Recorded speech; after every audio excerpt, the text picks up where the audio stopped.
Vamos al tema educativo, que también ha sido materia de la conferencia del mediodía del presidente y el gobierno. Las clases en colegios públicos y privados comienzan este lunes 6 de abril, aunque de forma virtual. Luego se planea que el lunes 4 de mayo, aunque de forma gradual, comenzarían las clases en los colegios. Se podría alternar la mitad de alumnos en cada salón de manera presencial, es lo que sostiene el presidente Martín Vizcarra. Estamos con el educador León Trachtenberg para analizar, mirar esto y cuán factible es en la realidad. León, ¿cómo le va? Buenas noches. ¿Qué tal? Buenas noches, Jaime. ¿Cómo está? ¿Cómo observa usted o cuál es su impresión respecto a que las clases en los colegios públicos principalmente puedan comenzar de manera virtual? Y cuando hablamos de manera virtual, miramos el universo de poblaciones de capas del C, D y el E de los estratos de la sociedad, y se ha pensado en contenidos en radio y televisión. ¿Cuál es su opinión? Lo que hay que tomar en cuenta es que los alumnos terminaron el colegio el año pasado en diciembre, estamos en marzo, y si el aislamiento social, incluyendo suspensión de clases, se mantuviera por los meses que es previsible, podríamos llegar a junio o julio sin que los alumnos hayan hecho nada vinculado a su quehacer escolar. Y entonces lo que hace el Ministerio de Educación, después de haber pensado en marzo si es que iba a haber o no alguna medida restrictiva respecto a la asistencia al colegio, es decir, bueno, ¿cómo hacemos para mantener un vínculo con los estudiantes a lo largo de los meses en los cuales no va a haber asistencia a clases, de tal manera de que se pueda tener algún tipo de acompañamiento a los alumnos, mantener un vínculo con el aprendizaje, tratar de que los alumnos no se desconecten del todo del quehacer escolar, sabiendo que no es equivalente, obviamente, a lo que serían las clases presenciales, que son las que tradicionalmente se han desarrollado en el país. Y entonces se hace una estadística con datos del INEI, del censo, sobre qué conexión tienen los alumnos y profesores en el Perú. Resulta que alrededor del 30% tienen computadoras y acceso a Internet. ¿Ya? Y 70% no lo tiene. Pero de el total de los hogares del Perú, 91% tiene celulares y 82% tienen televisión o radio más, pero televisión 82%.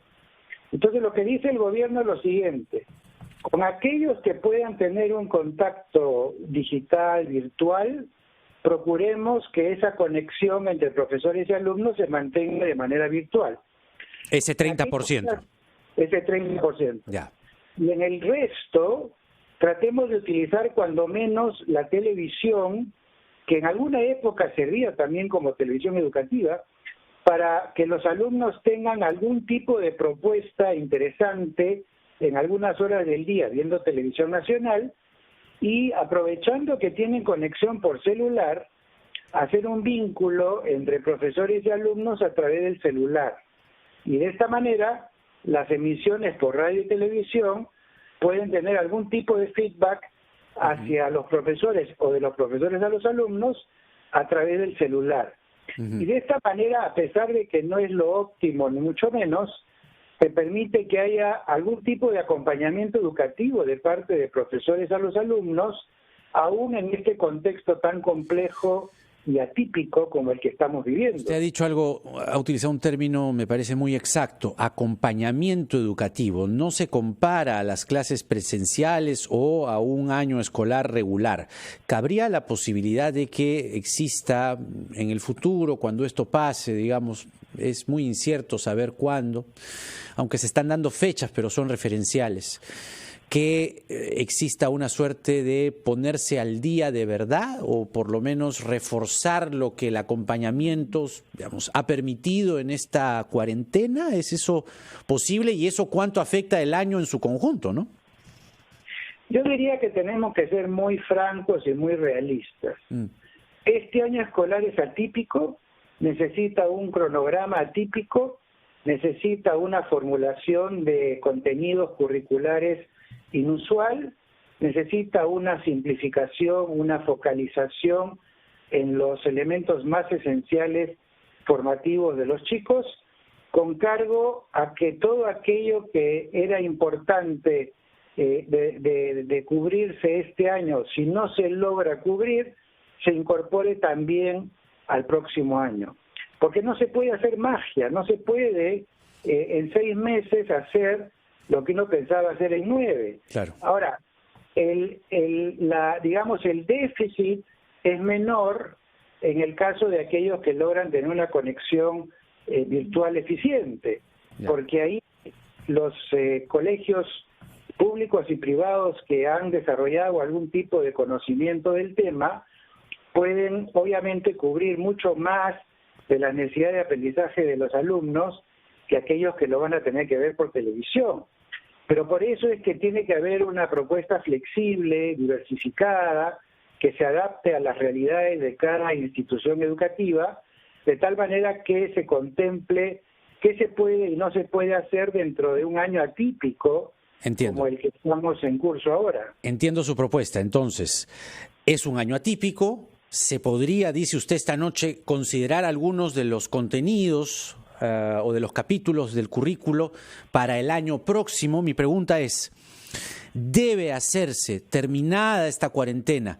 Se habla de que en los colegios se pueda, de forma gradual, poder asistir de manera presencial el 4 de mayo, pero eso es referencial, repito, por lo menos para mí. Se podría hacer una evaluación de la cuarentena, del contenido virtual, de las aulas virtuales, de la radio y la televisión, y sobre esa evaluación determinar cuánto del currículo de este año va en el próximo. Bueno, yo diría que sí, que hay que hacer una evaluación en todos los casos. Cuando los alumnos regresen a su régimen habitual, hacer una evaluación de qué fue lo que aprendieron, qué fue lo que se consolidó, qué fue lo que requiere un mayor trabajo y hasta qué punto se pueden cubrir este año los contenidos esenciales, las competencias esenciales de este año. Pero no nos olvidemos de algo más. El aprendizaje que están teniendo nuestros alumnos hoy está mucho más alineado con lo que usualmente se denomina habilidades blandas, inteligencia emocional, capacidad de ser autónomos, capacidad de trabajar en equipo entre pares, capacidad de establecer un vínculo a distancia para no tener al profesor presente todo el tiempo, porque esa va a ser la forma de aprender a lo largo de toda su vida. O sea, la crisis lo que ha hecho es ponernos en un contexto en el que nos vamos a ver forzados a aprender rápidamente aquello que después vamos a disfrutar como un aprendizaje para toda la vida, porque el aprendizaje del siglo XXI es así, es por medios virtuales, es a distancia, es en cualquier momento, en cualquier lugar, sin tener la presencia del profesor, es trabajando con las páginas web que tienen planteamientos que no necesariamente son los del salón de clases, indagando, investigando, tratando de desarrollar propuestas, proyectos.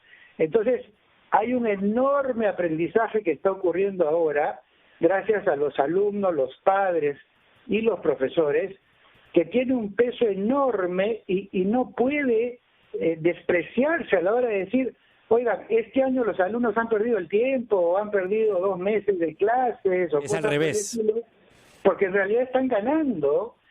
Claro, el que tiene una mente puesta solamente en cuántas páginas del libro avanzaron este año, o cuántas tareas hicieron, o cuántas horas de clase presenciales hicieron, claro, va a ser su contabilidad de decir, oigan, este año han estudiado menos. En mi opinión, este año están en una situación en la que están estudiando más, están aprendiendo más. Y el propio ministerio está desarrollando tecnologías que va a poder aprovechar después, una vez que se reinicien las clases. Los mismos maestros están aprendiendo a paso forzado y seguramente con la práctica les va a ser mucho más sencillo cómo usar el Zoom, cómo usar las plataformas virtuales, cómo usar las páginas web de los distintos ministerios de educación del mundo que ofrecen materiales a disposición de todo el mundo, cómo se trabaja en grupo a distancia, cómo se hacen comunidades virtuales entre profesores entre profesores y padres, cómo se hace una teleconferencia para padres, una escuela de padres a través de medios virtuales. Es decir, hay una cantidad de aprendizajes enormes que no son poca cosa y que, claro, las circunstancias nos ha obligado a atenderlas de inmediato, Sí. pero es una ganancia. Finalmente hay algo de belleza también en todo este aprendizaje, ¿no es cierto? Gracias, León Trachtenberg, por esas palabras, por el optimismo que has infundido a nuestros oyentes y televidentes esta noche. Y sí, las crisis son al final eso, una oportunidad. 9:47, vamos a la pausa, regresamos con el consejo del doctor Elmer Huerta y también conversaremos con el matemático Marco Loret de Mola sobre las proyecciones de los casos confirmados por coronavirus. Regresamos.